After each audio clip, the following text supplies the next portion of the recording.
नमस्कार food with Radha रे आपनको स्वागत। आज आम बनैबा बादाम चटनी। जदि आपन को मोर यही रेसिपी भल लगे ताहले लाइक शेयर कमेंट एवं मोर चैनल को सब्सक्राइब करेंगे।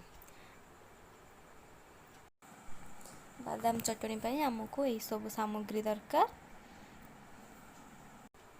प्रथम आम गैस को ऑन करदे से गोटे पैन बस हाफ कप बादाम भाजवा।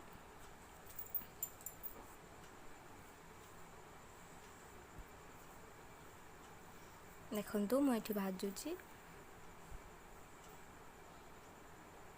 या 4 ରୁ 5 मिनिट जाए भाजवा हाई फ्लेम रे।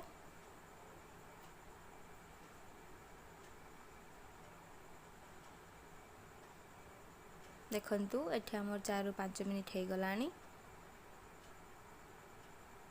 एठी बादाम रु चुप्पा छाड़िया रेडी हो गलानी।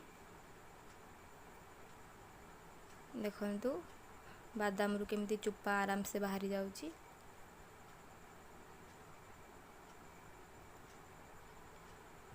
एबे हमें गैस रे फ्लेम बंद करी दबा या ठंडा हवा पई छाड़ी दबा। देखु आज सबु बादाम रो हमर चुप्पा बाहरी पड़ुची। देखु बादाम रो सब चुप्पा छड़े देइची। आको हमें एबे ग्राइंडिंग करवा। बादाम पके ता देहरे कंचा 4टी कंचा लंका 5 ରୁ 6 कुला रसुण एवं किछि जीरा दे देली एवं एथिरे अल्प पानी देई मु ताको गोटे पेस्ट बनै देबी। गोटे बहलिया रो पेस्ट बनै देबी। अल्प टिके पानी देबे नहले पानिया हे जिवो। देखो पानी दे देली। देखो आम ये पेस्ट रेडी हो गला। मुझे गोटे चामच लुण पकईदेली माने टेस्ट अनुजाई लुण पकेबे। भल भाव लुण को गोले देली चटनी रे।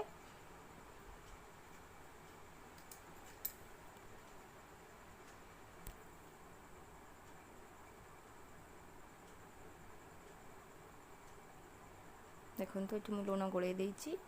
एबे हमें छुंक प्रस्तुत करिया। मु किछि सोरिष तेल नहीं एवं से किछि सोरिष नौछि।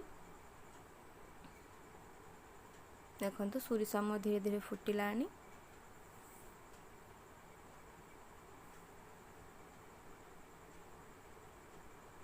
देखो फुटी आसलानी सोरिष। एबे आम एथिरे किछि भुसुंग पत्र पकेइबा। देखो भुसुंग पत्र पकेइदेली। एठी हमर छुंक प्रस्तुत हो गला। याको नहीं मुझे चटनी ऊपर पकई देवी। देखु पकई देली केते सुंदर देखा आम चटनी। देखा जाउची सुंदर और टेस्टी भी लागिवो।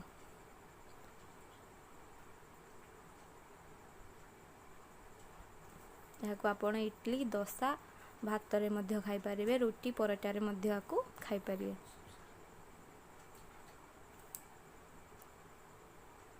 धर आज मोर ये रेसिपी आपन को भल लगी ताहले मो चैनल को सब्सक्राइब करंतु।